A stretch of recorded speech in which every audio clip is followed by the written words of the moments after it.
I'm really worried about some parts of it. Yeah, Like, tell me. like, so we worked with AI on the number side for like a decade, right? Within all the ad platforms and things like that. And it was very smart at bringing together, all kinds of optimizations according to whatever goal you assigned it. If your goal is a bad one, it will optimize toward a bad goal. And so this is exactly the problem that we have right now. If we're going to have people, and AI is going to get much smarter than it is right now, Hmm. much, much smarter. And if we're going to have it optimizing toward the sole pursuit of profit, it's not going to care about people. It's not going to care about planet. It's going to run right over that because of it's pursuing profit. It's optimizing toward profit. That was another part of it was like, oh, this is could be trouble for us. How could we build something that maybe comes in through a side door of marketing, telling a story about your business that helps you align with higher conscious principles. Welcome to Tried and True with a Dash of Woo, where we blend rock solid tips with a little bit of magic. I'm Renee Bowen, your host, life and business coach, and professional photographer at your service. We are all about getting creative, diving into your business, and playing with manifestation over here. So, are you ready to get inspired and have some fun? Let's dive in.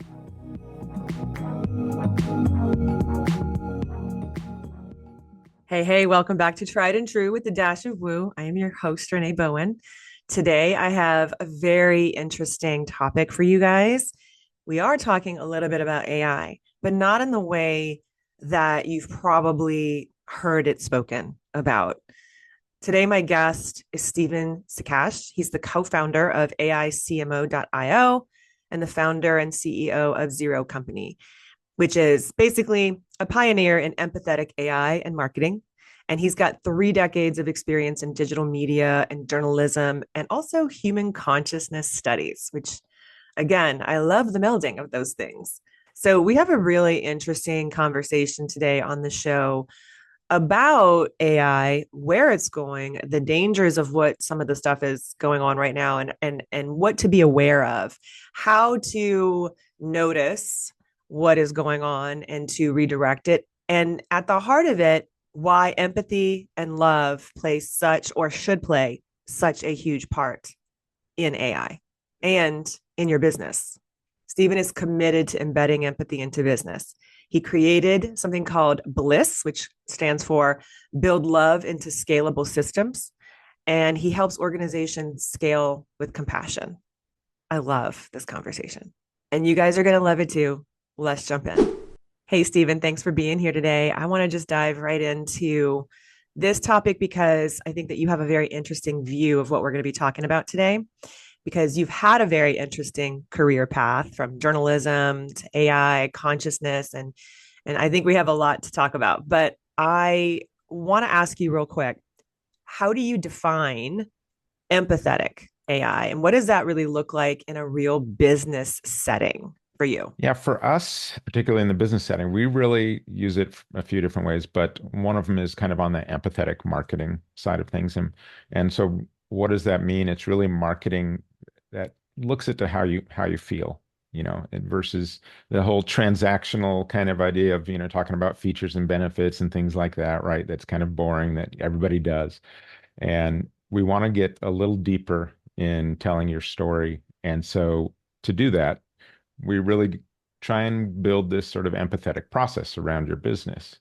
And we use, for the past couple of years, we've kind of built this AI platform that really dives in empathetically into how your customers are feeling as they're going through a journey with you, really focusing on areas of your business and how they experience your business empathetically, and trying to get into that question of building it. How can we build an emotional connection with your customer?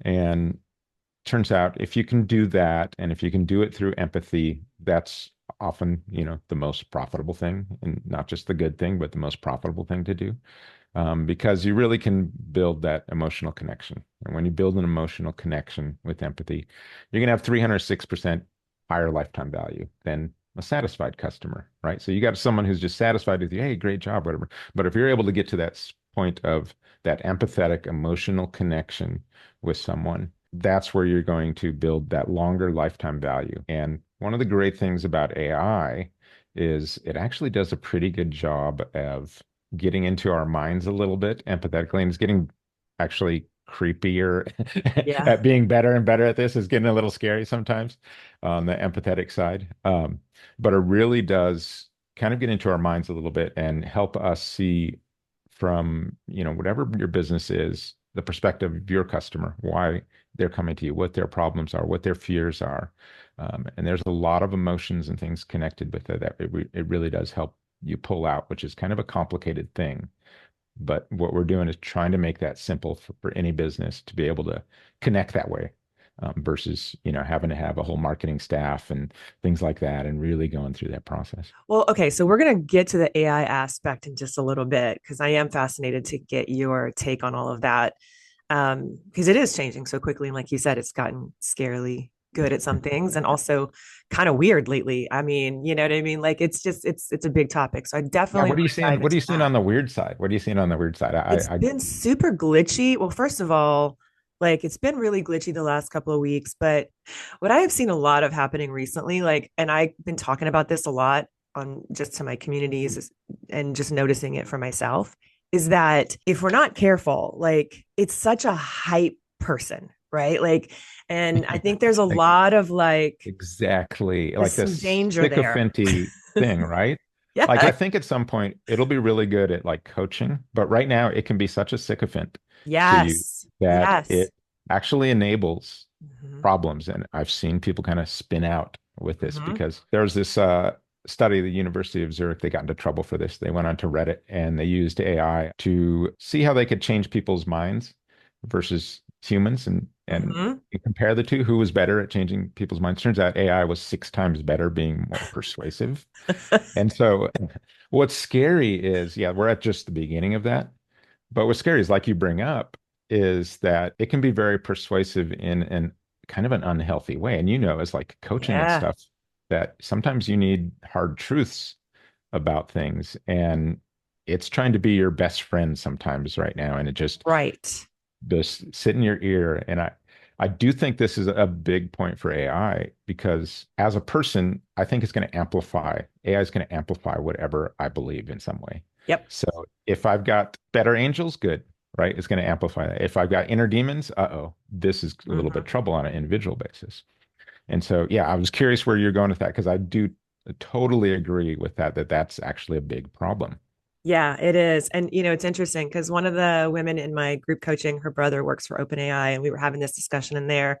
I was kind of talking to them about that. And she said, yeah, my brother said they actually had to kind of shut down one of the models because it was so out of control, like exactly what we're talking about. Yeah. And it's been interesting because I've been telling people for a while now, like you need to train it to challenge you. It Hmm. can't just be a yes person. Like if you're Yeah. if you're followed around by yes people all day long, you're not, it's a recipe for all kinds of not good things, I think. I, I For sure. I totally agree. And where people's consciousness is sometimes, really how we evolve consciously is our ability to take on more perspectives, be maybe a little more humble, be more loving.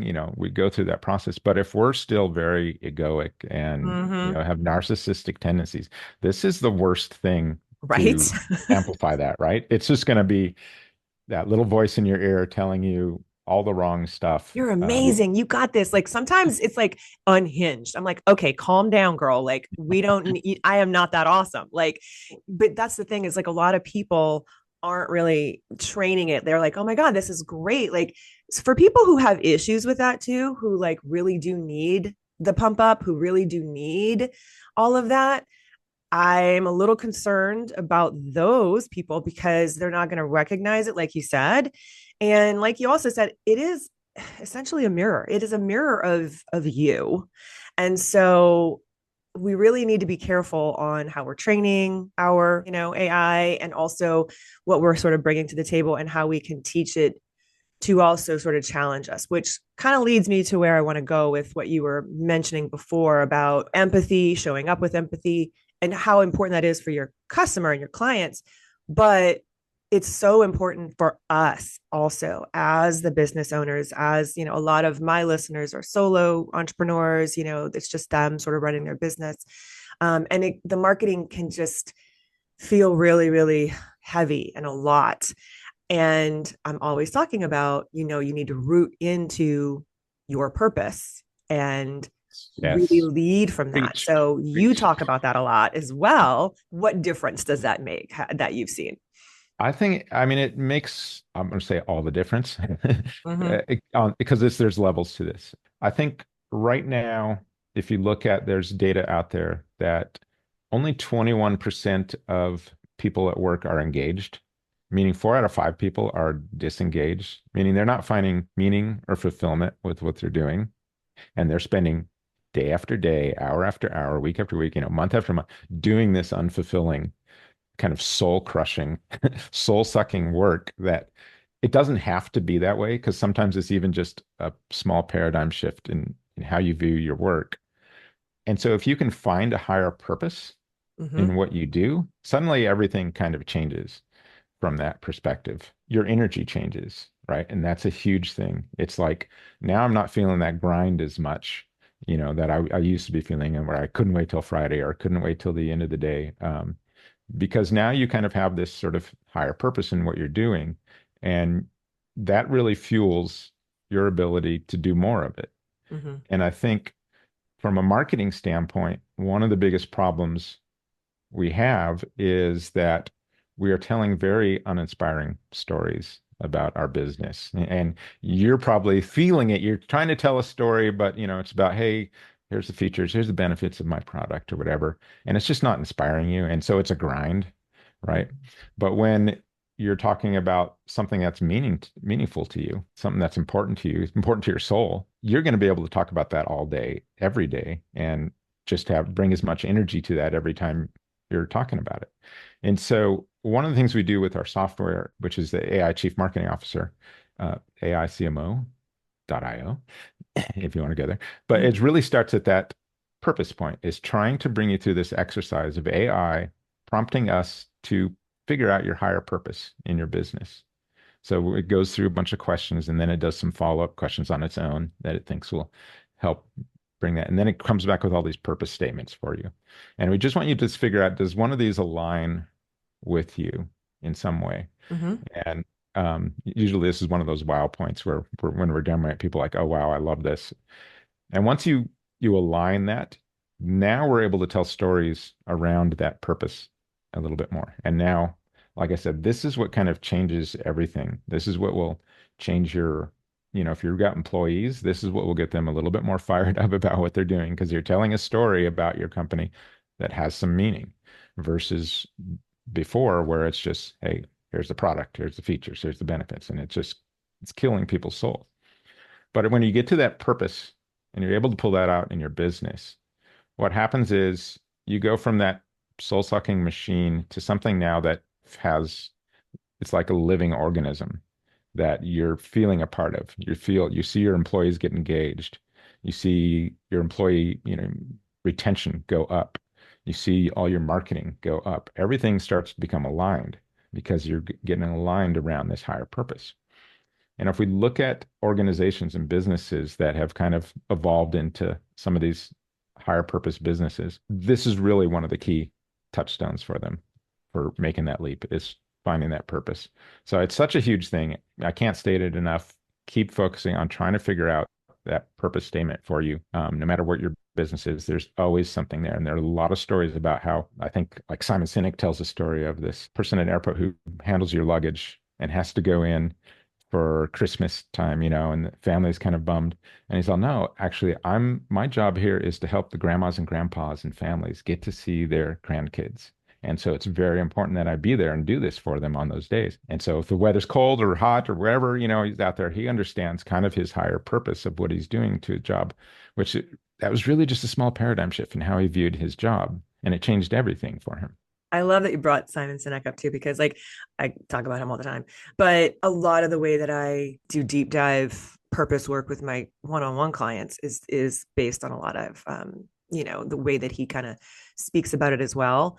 It's something that I always felt really drawn to just in general, because it can't just be about the money, right? Like you think it might be, but it really isn't.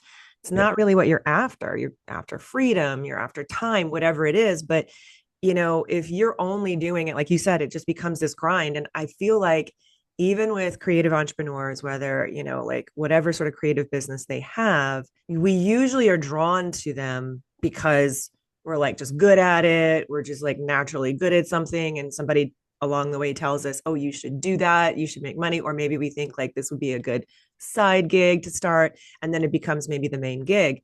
And so it starts out as something that we really love and that we feel really joyful about. But as soon as you bring in this whole business aspect and you're like, oh my God, now I have to run a damn business and I don't know what I'm doing and I hate numbers. And, it gets into this, like you said, it gets this grind.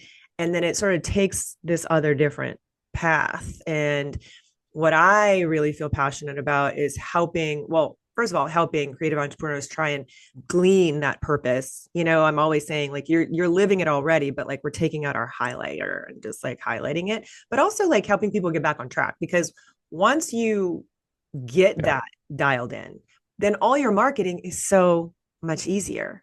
And so I love that you guys are doing this and you're melding it with this AI piece and bringing in this like empathy. And then also you talk about this idea of building love into scalable systems, which I think is a really, really cool topic. How And does I think that work? it almost goes to your point too about us focusing on the numbers so much, right? Because we're so focused on, the financial currency, and really there's this other currency of love out there and things like that that we don't quite know how to measure our impact with that. And so we kind of forget that it's something that's important to us when we're in business. And it's because we're always focused on the numbers, the profit, and all that stuff. And what we're seeing right now in business is this sort of move to conscious capitalism, to where it's going from this sole focus of profit to now it's like, okay, you got to think about profit, of course. But I think it's also important that we think about people and planet and purpose and these Mhm. other things. So this is this consciousness expanding in business, and that's how it's kind of going there. And for us, that you mentioned the bliss philosophy that we use, which is, you mentioned building love into scalable systems. This is an important part in business growth, where, like you mentioned, sometimes you lose sight of why you started or something like that. When you get all stuck into the business and you're building systems, you're adding people. And this came along for us when we were going through that same sort of growth period, where it's about, we're trying to scale, but I was also thinking, I don't want to lose what we're good at in this process when we're scaling, because, I got to be more hands off now. How are we going to, keep that culture alive as we scale? And so you start to systemize things. This is just the natural part of business. You go from scale to system building. And so this is where culture gets lost and gets killed and gets soulless all the time. 9 out of 10 times, this is where you're making a huge mistake in your business, is you're just building the system and you're not thinking about that love side of it, that empathy side, that compassion side of your system. And so what this really does is it kind of forces you to audit your business in a way. It's like, okay, how can I build love into this part of my system? How can I be more empathetic or compassionate to my customers in this part of my system, or my employees in this other part of my system? And you start adding this and layering it and layering it. And over time, you look back and you're like, wow, we really built this loving, compassionate culture little by little. And if you do that, little by little makes a lot. And so it's just keep asking yourself, how can I build love into some kind of system? The other thing about this is, we've all heard like random acts of kindness, which are beautiful, right? This takes random out of the equation and makes it a system of kindness. How can we build a system of kindness? We've all seen that person who's just lights up the room when they come in there, super kind, and can deal with customers really well, and they've got this magic to them. But then when they leave, it's like those random acts of kindness kind of go with them. But if we can get that person, or you and I, whoever it is involved, thinking about building these systems of love, then when we step away from it, we've kind of left our mark in a positive way. We've left kind of a legacy there in some way, and it can run without us, and it can prompt other people to be kind. And so it builds on itself if you're able to just kind of audit what you're doing in your business. We call it blissing something, at our work all the time. But if you know your purpose, audit toward your higher purpose. Look at every part of your higher purpose. How can I embed this into my business? And so it's just a process of of really trying to take this compassion and kindness and create it into a system versus it being random. I love that. And I love the mention of being intentional about that, because by proxy, that really means, though, that I think that in order to have that, right, in order to like be able to embed that and to like understand how we want that, like you said, expressed, we have to be willing to do that for ourselves, right? Like, so I really kind of feel like that starts with the business owner. You got to be willing to want to kind of go there. You've got to want it, something more. You've got to understand the importance that your energy, your frequency, your emotion, your intention all has when it comes to like how people are engaging with your content, with your marketing, with your business in general. But like you as a person on a personal level, you need to be willing to sort of like look at that, right? Like, and so there needs to be that level of understanding or the desire for something bigger, better, more. And I know that a lot of people kind of have this idea that, well, my business is my business and it's supposed to be like, I'm supposed to have like this professional talking head, which we've seen over the last few years. Obviously, that's not really what's working anymore in Yeah, marketing no, in general. and it's hard to keep like if you're like this is my business personality and this is my personality in life, this is where you're getting some of your energy sapped, right? Because it's Yep. not aligned at all. Right. So I think, yeah, like you said, if we're prompting ourselves with that question, how do I add love into this? And you keep asking that over and over again, maybe you don't know what your purpose is right now. But when you start asking that question, suddenly you're finding out, oh, I'm in service to people in this other way that I didn't realize that's really important to them. And I love that. So you may not know where you're at right now, but it's kind of a process and a muscle that you just keep kind of asking yourself and you build upon until I think we've seen it time and time again where it just builds into something bigger than you realized when you started. Yeah, for sure. And so this platform that you like, what led you to even want to get into creating AI CMO? It was really that bliss mindset that we were talking about because we're agency and we can handle 50, 100, 200 clients at any given moment. That can make an impact for sure, but it's like, okay, we've got this loving empathetic approach. How can we scale that? How can we Mhm. bliss this?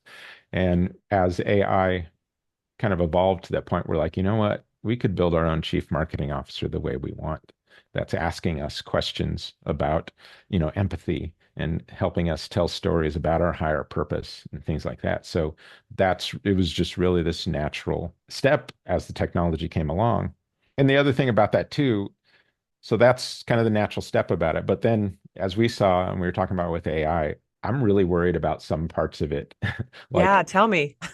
like so we worked with AI on the number side for like a decade, right? Within all the ad platforms and things like that. And it was very smart at bringing together, all kinds of optimizations according to whatever goal you assigned it. If your goal is a bad one, it will optimize toward a bad goal. And so this is exactly the problem that we have right now. If we're going to have people, and AI is going to get much smarter than it is right now, Mhm. much, much smarter. And if we're going to have it optimizing toward the sole pursuit of profit, it's not going to care about people. It's not going to care about planet. It's going to run right over that because of it's pursuing profit. It's optimizing toward profit. It's optimizing toward the numbers, not toward any sort of loving or empathetic approach. So that was another part of it was like, oh, could be trouble for us. How could we build something that maybe comes in through a side door of marketing, telling a story about your business that helps you align with higher conscious principles. And so that was the other side of it was, uh-oh, AI is coming along. Hey, I think we could actually help companies so that they don't end up killing us at some point down the line. They're already killing us now on a slow kill daily basis, most businesses, like I mentioned. But uh, yeah, it's like, how can we build love into this and bring more love into the world? I love that. And I think that that's definitely one of the reasons why I wanted to open up this topic a little bit, because like you're right, like left to its own devices, right? What is going to happen? There's so many people now using it. I really like that idea of, not just like one person. Like I do really feel like one person can make a big difference, but the fact that you guys, as a company have decided like this is like part of our mission really is to like really kind of like help the Yeah. rest of you with this too, like whether they're your clients or not, because it does matter, like teaching people about this, us even talking about it right now, like reminding people, Yeah. like keeping this top of mind. Like we have to like be having these conversations, I think, so that we can continue to embed this light, if you Yeah. will. You're exactly right. We have to have these conversations. We have to have them now because this is this foundational sort of period with AI where it's kind of figuring out, hey, what are you humans about? And some of us aren't quite evolved or ready for this technology, is what the problem is. Yeah. And consciously, we're seeing this division. We're seeing a lot of this going on right now because of where we are in stages of consciousness of different people. And it's causing a lot of conflict. And this is the process of evolution. It's not pretty. You step back. Sometimes, though, it's beautiful because it's love trying to find its way through. And it's coming up against resistance. It's coming up against rigidity. And this is where you get all this turmoil a lot of times.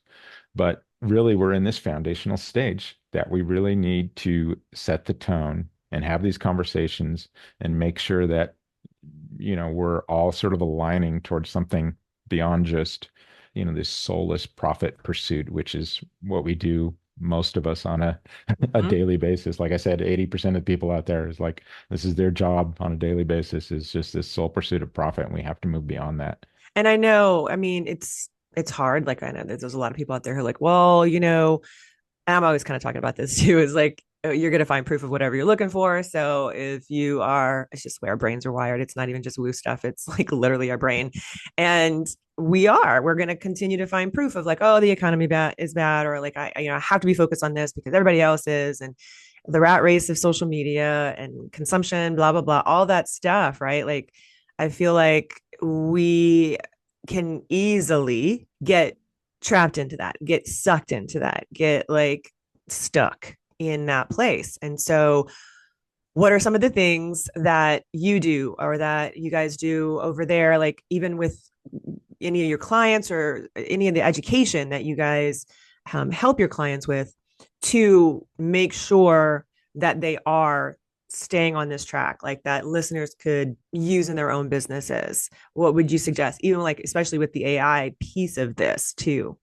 So, like with our AI platform, one of the things it does is it kind of takes you through this emotional, empathetic customer journey, whatever your business is.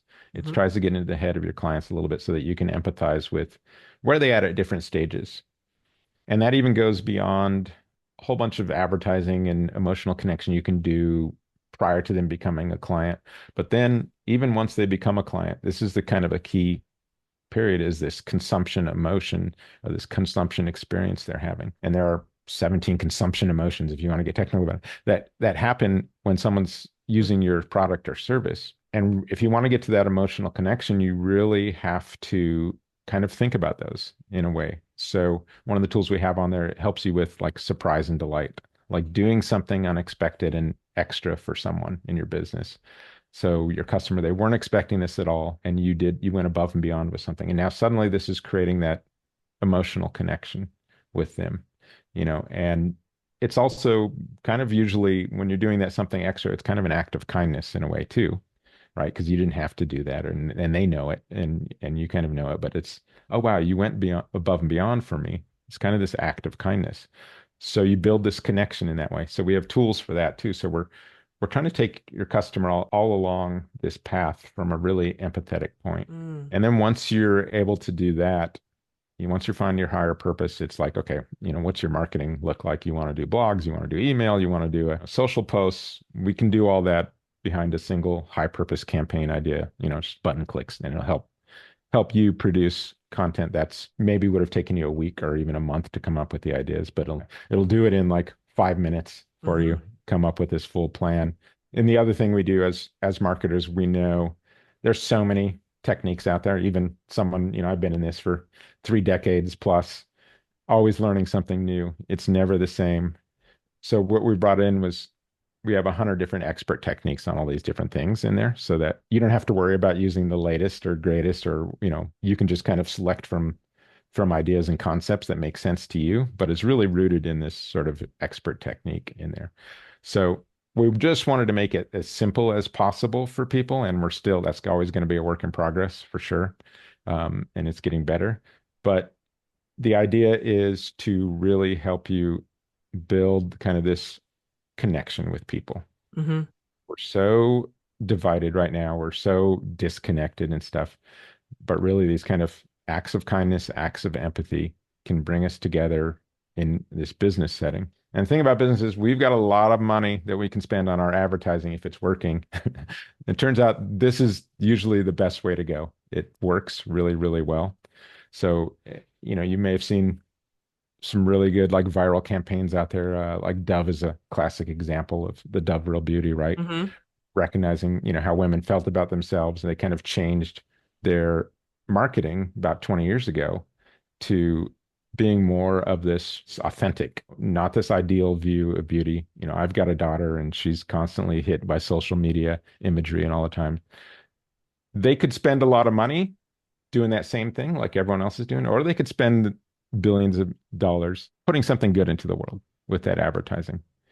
And turns out, yeah, it does really well for them as well.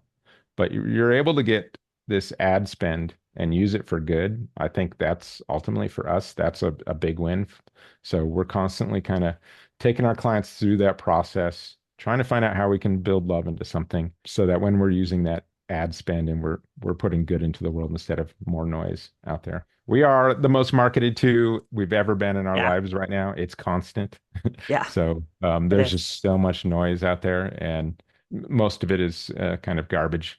So we really want to try and stand out by putting some good into the world. That's really cool. That's what I really love about it. So what would you say is the and you kind of spoke to it a little bit there, but there's a lot of talk about, everybody's creating their own sort of like GPTs and custom bots and all this stuff. What's the difference between someone doing that for themselves in their business right now and like working with aiCMO, for instance? Yeah, that's a good question. I mean, the first one that comes to mind to me, like so you do photography. So if you go to ChatGPT and you just say, hey, I want to blog about something, and someone across the country is doing the same thing, you guys are going to get very similar sort of output from there. So what we're doing is really trying to set up a whole bunch of guide rails for you from, building emotional connection, your higher purpose, how to differentiate you from everyone else, what expert techniques can we use in this process. So you're bringing all this in and trying to produce through that kind of lens versus ChatGPT. The problem with marketing, like I said, there's so many techniques. You don't know what you don't know. There's so many strategies. There's so many techniques out there. So if you're not like, this expert marketer slash prompt engineer slash, empathetic individual, you're going to have a tough time bringing that all together. And you're going to get some very, I don't know the kindest way I could say it, but some very generic stuff. And you're going to be putting the same kind of noise out there that, everybody else is, and contributing to the part of the problem that we're having right now. Mm-hmm. Yeah, I see it a lot. I'm sure you do too. Like when you're scrolling and it's pretty obvious what's been copied and pasted from, chat. Like it really does depend on a lot of those things like you just mentioned. But what would you say to somebody who, because I hear this a lot in my communities, not as much probably as maybe a year ago, but I still do get these messages. Like whenever I'm talking about AI in general or whatever, I'll get a lot of like people, a few people at least, who'll chime in and be like, AI is bad, etc. And listen, I mean, like my husband's a screenwriter and an actor, and like that industry is I've really been through it, right? getting it. Yeah, exactly. I mean, like he's the voice of Johnny Cage on the Mortal Kombat video games, for instance. And like you can go on YouTube and like you can find like a lot, like people just rip it they've been ripping his voice and creating AI. It's like completely against copyright, but like people have been doing that for a while already. So I get all of this. I get all of these, slippery slope things that we are sort of like dealing with right now. But what would you say to somebody who is a business owner, who is like struggling with their marketing and maybe struggling even to just like have their business? I see that a lot in my community. Like a lot of businesses are failing, a lot of businesses are going out of business. Someone in that position in particular, or just anybody really, who is just vehemently against using AI, what would you say to them? First, I definitely want to acknowledge like there is this, especially for artists too, there is this sort of dark night of the soul kind of Yeah. thing where you're just seeing it produce something and you're like, oh, well, where did it get all that from? It stole it from Mm-hmm. this and that. And it took it, 2 seconds to produce it, and where you've been working on your craft for a lifetime, right? So there is definitely this dark night of the soul. But I've also talked to artists and actors, in Hollywood too, which they won't want to mention because it's very heated in Hollywood, but Yeah. I won't name names, but who understand this. But talking with artists, they kind of see it as a jazz session in a way Mm. where it's co-creation. It's not Yeah. it's not AI solely creating or taking from something else. It's you and AI in this jazz session. You're co-creating something, and it's definitely not fully you, but it's definitely not fully AI when you're doing it right. And so you can get to these very creative places, and some very good artists are using this just as another tool. It's Yep. just a new medium for them to explore different ways. And these are people who have like, oh yeah, no, I've been, painting, drawing, doing all this by hand and everything, and now I'm kind of exploring this whole new approach to it.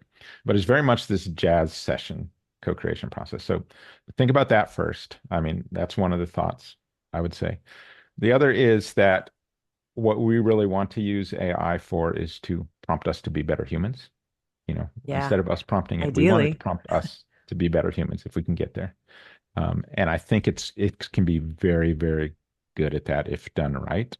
So if we're looking for consciousness to evolve from where it's at right now, I think AI is going to be the thing that pushes us past the tipping point, because we're right at this cusp of just needing a couple more percentage of the population to be a little more consciously evolved to see kind of this next Mm-hmm. consciousness revolution. We saw it in the 60s was consciousness went from this modern thought to postmodern in a short period of time, the shortest time consciousness ever adjusted. We're going to be seeing it again at some point. It's just a matter of people evolving to that point. And I do think AI, because we're going to be able to get it to come from a higher ground for us. And that gravity is going to probably be the thing that pushes us beyond where we need to be right now. If you look at the younger generations right now, they evolve consciously much faster than previous generations because of all the work that we've done with our consciousness, all the, battles we've gone over through the Mm-hmm. decades and centuries. The gravity is just up here now. And so they come online, they get to that gravity much faster. And so they're going to push the envelope a little bit further too. And we're talking generations now too that are going to be born with AI and never not know AI. And I Yeah. don't know what kind of problems that is going to cause, but it will. It'll Yeah. cause problems for sure, new problems. Anytime we've had a technology or things like the cell phone, this causes all kinds of problems. Mm-hmm. We love it, but it's also causing problems at the same time. To that point, I think if we can use it to prompt us to be better humans, I think we can make it through this Yeah. AI period without getting too damaged, and maybe come through the other side, a lot more empathetic, a lot more loving, a lot kinder.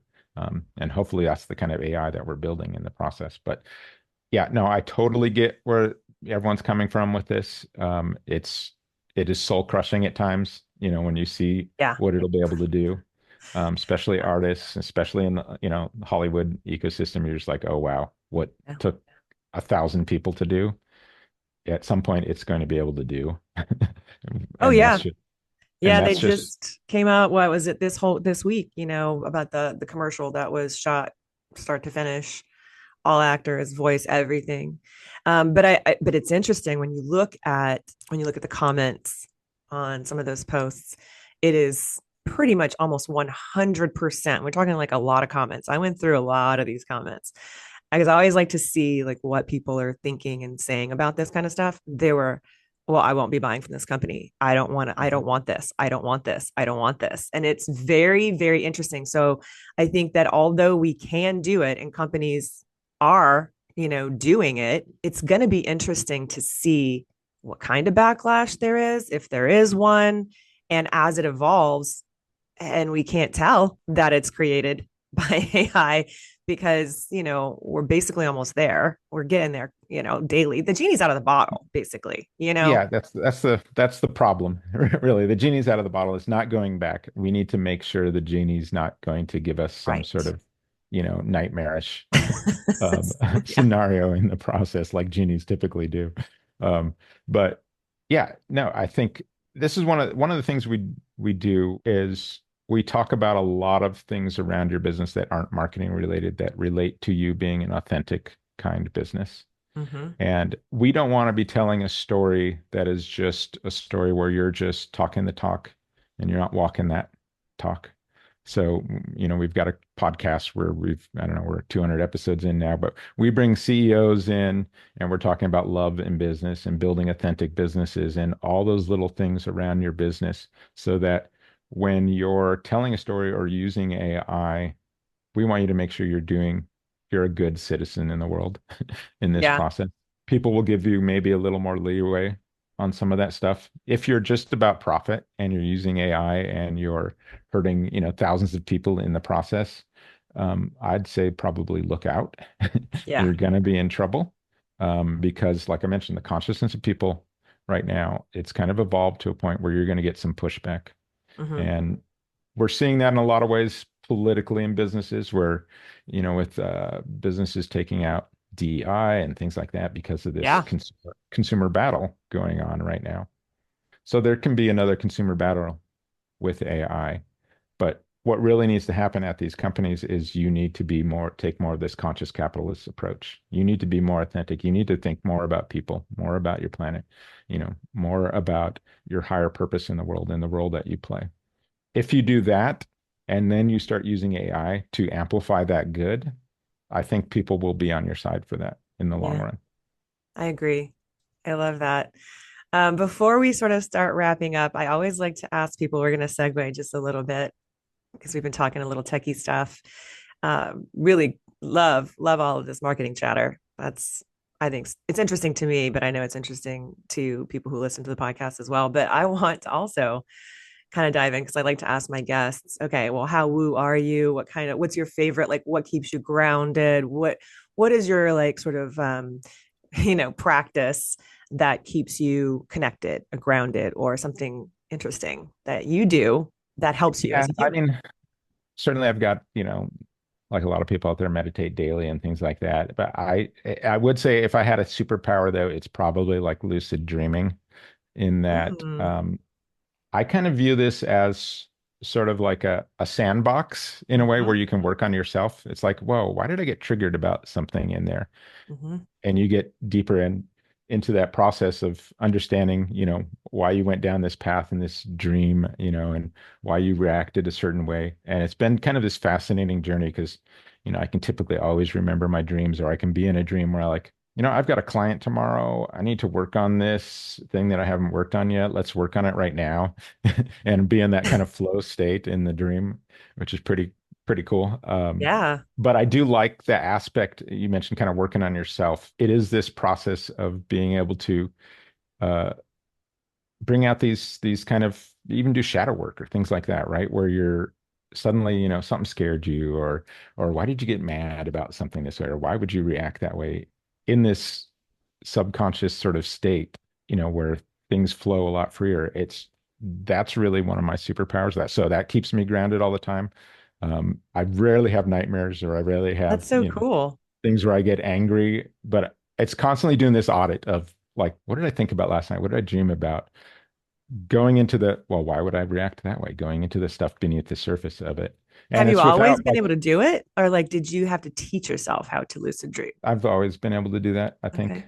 I had, yeah, these really kind of oddly profound dreams as a young child that I didn't even understand at the time till later when I was study consciousness and stuff. I'm all, whoa, okay, that's the only thing this dream can mean. Yeah, it's always been. So the blessing is I can do that. The curse is I am like a horrible sleeper. Like I have not slept through the night in 40 plus years. I don't know what that is like at all. Mm, I will be waking up after every sort of cycle or staying in that not quite asleep state and kind of hmm. flowing. So there's a curse and a benefit to that, but it is fun. It's weird. This is where you get to the woo too, because Yeah. we'll do like we have our own podcast and I'll think about it during some of those lucid dream things for the next day. And then I've asked questions to guests where they're like, why did you ask that question? I'm all, well, it just came to me while sleeping in there. They are, I'm going through that right now and blah, blah. So that would be the woo side. I think that's really kind of fascinating to me. I love Um, that. yeah, which yeah, it's hard to explain, I guess, Yeah. but Some things you can't, like you just tapped in, some like things you can't. You're just like, yeah, no, that just came to me last night when I was literally. dreaming. And so I was going to ask it. Yeah. I think it's super interesting because like I I very rarely like well first of all I sleep like the dead. Let me just preface it by that. Like I You're out. that's my superpower. That's one of my superpowers is the fact that I get like I'll get sleep. I get 7 to 8 hours of actual sleep, right? What And is that like? I I don't know know. my What is husband it? asks me that every morning. He's like, "Did you sleep?" Oh, let me just answer that. Yes, of course you did, because he's like you. He's very similar, actually. I He has incredibly vivid dreams. Like he will have full start to Yep. finish movie ideas, and I'm Yep. like, Yep. what? What is that Yep. like? Like I Yep. wouldn't even know what that my dreams don't make any sense. Like when I do dream and when I do remember, like it's very rare that I remember. I'm like, what was that? Like it is so weird. It's like a LSD trip, but So his makes sense. yeah, so and it is like a psychedelic journey in a way. And so he but his like what's cool about his dreams, because I know where he's been, is like it'll have that start and finish thing, but stuff that happened in the start, the finish, it comes full circle in some way, Yeah. like, well, how would that even have happened? How would I even have thought about that in that dream? But since he can't sleep, what he really needs to do is like what I do is kind of, hey, self-audit yourself Yep. in there, use this as your superpower. But I totally know what he's talking about, and it's amazing where I know, right? you It's so have interesting. these crazy things where like I like to write on the side and I can write like a full page of stuff and edit and go through this process in there and have this beautiful flow state and get up and be like, okay, I need to write that down right now, what I just did. And actually it turns out pretty good. So not the nonsense you're thinking about sometimes.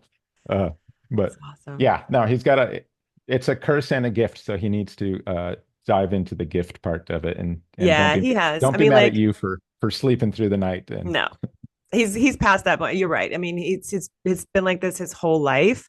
yeah. So like even as a child, he has like he recounts like it was one of the he used to have horrible night terrors as a child.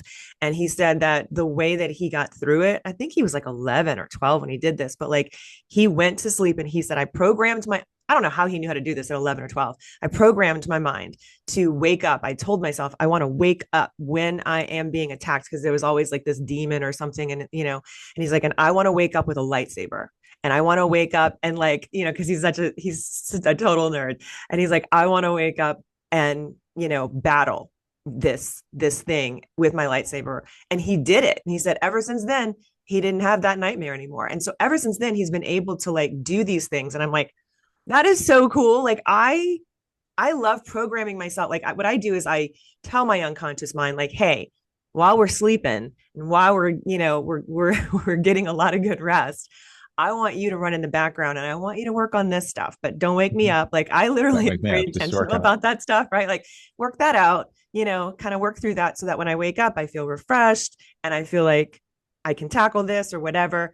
But that's different than what you guys can do. That's I, so I fun. would say like my lightsaber in those situations has always been, how can I approach this? You've had these creatures and scary things. Well, how can I approach it with love? With love. Yep. With love. And then it suddenly kind of dissolves in front of you Mm-hmm. or suddenly Well, turns yeah. the whole conversation right in front of you. And so it's really kind of this exercise that you keep doing in your head in these crazy ass scenarios. But Yep. it's really that you couldn't get in real life either. Exactly. I have these creatures that come up from vines and form and all this stuff, and you're like, oh, this could be really scary. But no, I'm going to, yeah, look at approach it it and with love love. And it. then, yeah, suddenly it's like, oh, there's this whole oneness and thing going on Yeah, there, and it softens it. And so that's why I think I don't have nightmares and stuff. It's just been exactly. kind of Yeah. that exercise. Yeah, no, So, he doesn't either. And I mean, that's just that growth, right? Because like I even teach people that in coaching, like to work with your unconscious. A lot of people need to sort of like, think of it as that inner saboteur and sort of battle it. But really the fastest way to get through it is to love it, because it's really just like a little you. It's like it's just your programming. And so yeah, love it's just is your literally program. the answer to everything. You were 7, 8 years old, maybe, or Yeah, something, that something happened that you kind of built up these defenses that's toward, it. right? As a 7, 8, and you tried to handle it as a 7 or 8 year old, but now you're, 30, 40, or 50 or something. Yep. That programming is still there. And it's like, okay, wait a minute, I need to deal it with as a more evolved adult now, and how I handle that. Yeah, And the answer is always love. Yeah, right. It's, always. it's always is. I It's love that. yeah. Yeah, Love, that's so love cool. always wins. I 100% agree. Okay, I love this conversation. Tell people where they can find you guys, where they can like try you out, where they can connect with you, where you like to kind of connect with people, anything like that. Yeah, if you want to check out the platform, go to aiCMO.io. If you want to hear me ask CEOs and things about what role love plays in business, go to our podcast, the BLISS Business Podcast, where we're bringing on like very successful CEOs and companies and stuff, and we are straight up talking about love and empathy and connection and telling good stories that you can be profitable and have come from this higher conscious place. But yeah, at the end of the show, I'm always asking, what role does love play in business? And it's Mhm. been a very provocative question that people just don't get asked, but Yeah, we're getting amazing answers off of this, and it's just, I think, something that gets me fired up every week, and being able to go places that businesses don't normally like to go. Mhm. And like you said, yeah, love always wins. It's an important question. Glad you're asking. That's really cool. Thank you so much for being here. This was awesome. Yeah, it was great. Thanks for having me, Renee. So that was fun, right?